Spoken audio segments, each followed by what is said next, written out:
نحمده ونصلي على رسوله الكريم اما بعد اعوذ باللہ من الشیطان الرجیم بسم اللہ الرحمن الرحیم۔ آج ہم صحیح بخاری کی حدیث نمبر 61 اور 62 پڑھیں گے، جس میں ترجمہ اور مختصر تشریح بیان کی جائے گی۔ حدیث نمبر 61، بسم اللہ الرحمن الرحیم۔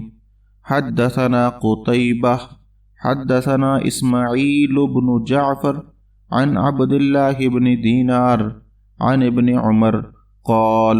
امام بخاری فرماتے ہیں کہ ہم سے قتیبہ بن سعید نے بیان کیا، کہا ہم سے اسماعیل بن جعفر نے بیان کیا، انہوں نے عبداللہ بن دینار سے، انہوں نے عبداللہ بن عمر رضی اللہ تعالی عنہما سے کہا کہ ان من الشجر شجرۃ لا يسقط ورقها وانها مثل المسلم فحدثوني ما هي۔ نبی کریم صلی اللہ علیہ وسلم نے فرمایا، درختوں میں ایک درخت ایسا ہے کہ اس کے پتے نہیں جھڑتے، اور مسلمان کی مثال اسی درخت کی سی ہے، بتاؤ وہ کون سا درخت ہے؟ فوقع الناس فی شجر البوادی، یہ سن کر لوگوں کا خیال جنگل کے درختوں کی طرف دوڑا۔ قال عبد اللہ ووقع فی نفسی انہا النخلہ، عبداللہ رضی اللہ تعالیٰ عنہ نے کہا کہ میرے دل میں آیا کہ وہ کھجور کا درخت ہے، مگر میں اپنی کم سنی کی شرم سے نہ بولا۔ ثم قالوا حدثنا ما هي یا رسول اللہ قال هي النخلہ، آخر صحابہ نے نبی کریم صلی اللہ علیہ وسلم ہی سے پوچھا کہ وہ کون سا درخت ہے؟ آپ صلی اللہ علیہ وسلم نے فرمایا وہ کھجور کا درخت ہے۔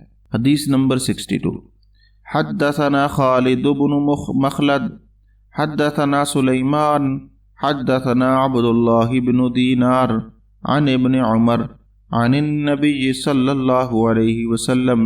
امام بخاری فرماتے ہیں ہم سے خالد بن مخلد نے بیان کیا، کہا ہم سے سلیمان بن بلال نے بیان کیا، کہا ہم سے عبداللہ بن دینار نے بیان کیا، انہوں نے عبداللہ بن عمر رضی اللہ تعالی عنہما سے، انہوں نے نبی کریم صلی اللہ علیہ وسلم سے کہ قال ان من الشجر شجرة لا يسقط ورقها وانها مثل المسلم حدثوني ما هي قال فوقع الناس في شجر البوادی۔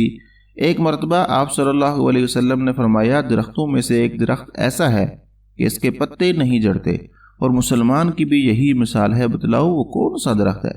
یہ سن کر لوگوں کے خیالات جنگل کے درختوں کی طرف چلے گئے۔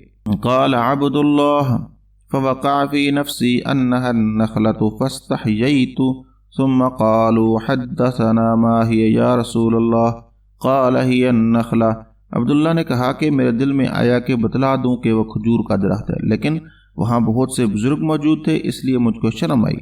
آخر صحابہ نے عرض کی، یا رسول اللہ آپ ہی بیان فرما دیجئے۔ آپ صلی اللہ علیہ وسلم نے فرمایا کہ وہ کھجور کا درخت ہے۔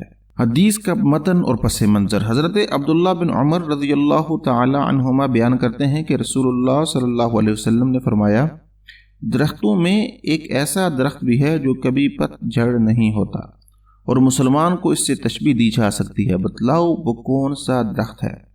جب صحابہ نے اس سوال کو سنا تو ان کے خیالات مختلف جنگلی درختوں کی طرف گئے۔ حضرت عبداللہ بن عمر رضی اللہ تعالیٰ عنہما کہتے ہیں کہ میرے دل میں آیا کہ وہ کھجور کا درخت ہے، لیکن میں شرم کی وجہ سے نہیں کہہ سکا۔ آخرکار صحابہ نے رسول اللہ سے اس درخت کے بارے میں پوچھا تو آپ نے فرمایا وہ کھجور کا درخت ہے۔ تشبیہ کی حکمت، رسول اللہ نے کھجور کے درخت کو مسلمان سے کیوں تشبیہ دی؟ اس کی کئی اہم وجوہات ہیں۔ نمبر 1، ہمیشہ سبز رہنا۔ کھجور کا درخت ہر موسم میں سبز رہتا ہے، اس پر پت جھڑ کا اثر نہیں ہوتا۔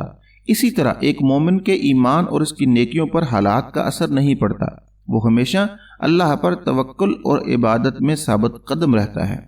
نمبر 2، نفع بخش ہونا۔